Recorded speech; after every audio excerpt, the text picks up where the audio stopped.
With us Ms. Barkha Soni, who is a civil service aspirant and preparing for civil service, who is from Bhilai, Chhattisgarh. I would request Ms. Soni to now express her views on the topic. Over to you. Himadri तृंग श्रृंग से प्रबुद्ध शुद्ध भारती, स्वयं प्रभा समुज्ज्वला स्वतंत्रता पुकारती।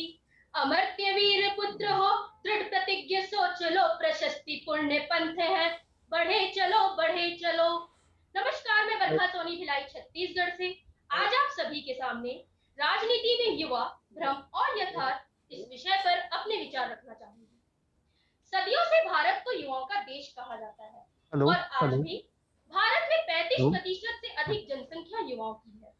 यदि मैं युवाओं की सार्थकता को आपके सामने रखूं, तो यहाँ राम की भूमि है, यहाँ बुद्ध सा ज्ञान है, यहाँ चाणक्य की नीतियां हैं, यहाँ नरेंद्र सी पहचान है, यहाँ हमारे महान युवा क्रांतिकारियों का बलिदान है, यहाँ कल्पना सी उड़ान है और इस देश में हर एक युवा ऊर्जावान है, ऊर्जावान है। परंतु विडंबना तो यह है कि जब युवा आज राजनीति में प्रवेश करना चाहता है, तो उन्हें भ्रम की स्थिति में डाला जाता है। उनसे यह कहा जाता है कि राजनीति में प्रवेश करना अर्थात अपने भविष्य को अंधकार में डालना, राजनीति में प्रवेश करना अर्थात लोगों की कई सारी झमेलों को झेलना, राजनीति में प्रवेश करना अर्थात दलदल में प्रवेश करना। युवा पीढ़ी जब इन सभी बातों को सुनती है, तो वह भ्रम की स्थिति में आ जाती है और राजनीति से अपने कदम पीछे कर लेती है। तब मुझे अपने भारत का भविष्य खतरे में नजर आता है, अपने भारत का भविष्य अंधकार में नजर आता है। यदि भारत को आर्थिक रूप से मजबूत, चारित्रिक रूप से सुदृढ़, अंतरराष्ट्रीय रूप से विश्व गुरु बनना है, तो आवश्यकता है इस देश में युवाओं का राजनीति में सकारात्मक योगदान।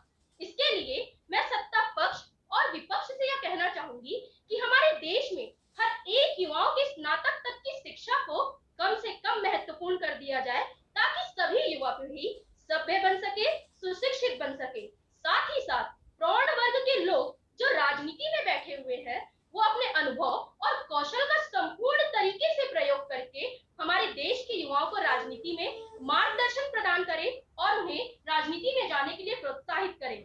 साथ ही साथ लोकतंत्र का मंदिर कहे जाने वाले संसद भवन के दरवाजे हम युवाओं के लिए खोले जाए, ताकि राजनीतिक विचारधारा रखने वाला युवा अपने विचार संसद भवन में बेबाकी से रख सके और इस देश की बागडोर संभालने की जो जिम्मेदारी है, वो हम युवाओं के हाथों में दिया जाए।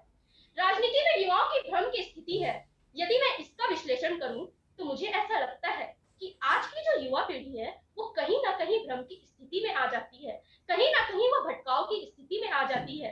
कहीं ना कहीं हम यह देखते हैं कि वो अपने स्वास्थ्य पर भी बहुत अच्छे तरीके से ध्यान नहीं देती है। उन्हें बहुत कम समय में ही मोटापे और शुगर के बहुत सारे बीमारियों की शिकार होने पड़ रहे हैं। तो मुझे ऐसा लगता है कि वो अपनी ऊर्जा का सही तरीके से प्रयोग नहीं कर पाती है, किसी भी विषयों का बहुत अच्छे तरीके से चिंतन और मनन भी नहीं कर पाती है। तो शायद मुझे ऐसा लगता है कि उन्हें राजनीति से दूर रखा जाता है। वहीं इसका दूसरा पहलू, राजनीति में युवाओं के यथार्थ की स्थिति पर यदि मैं इसका वर्णन करूं, तो मुझे ऐसा लगता है कि हमें इजराइल जैसे देशों से यह सीख लेना चाहिए कि किस प्रकार वहां के युवाओं के स्नातक तक की शिक्षा के बाद उन्हें सेना में भर्ती कर लिया जाता है और यह देखा जाता है कि उनकी ऊर्जा का सही तरीके से प्रयोग उनके देश में किया जा रहा है।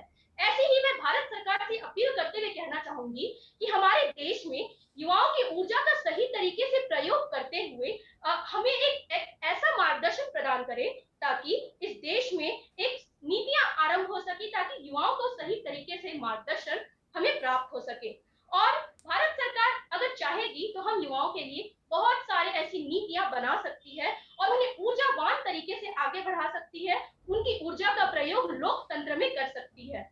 अपनी वाणी को विराम की ओर ले जाते हुए मैं कहना चाहूंगी कि यदि भारत को विश्व गुरु बनाना है, तो आवश्यकता है इस देश में युवाओं का राजनीति में सकारात्मक योगदान हो।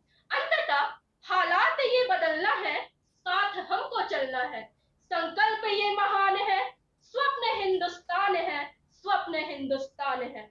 बहुत बहुत धन्यवाद।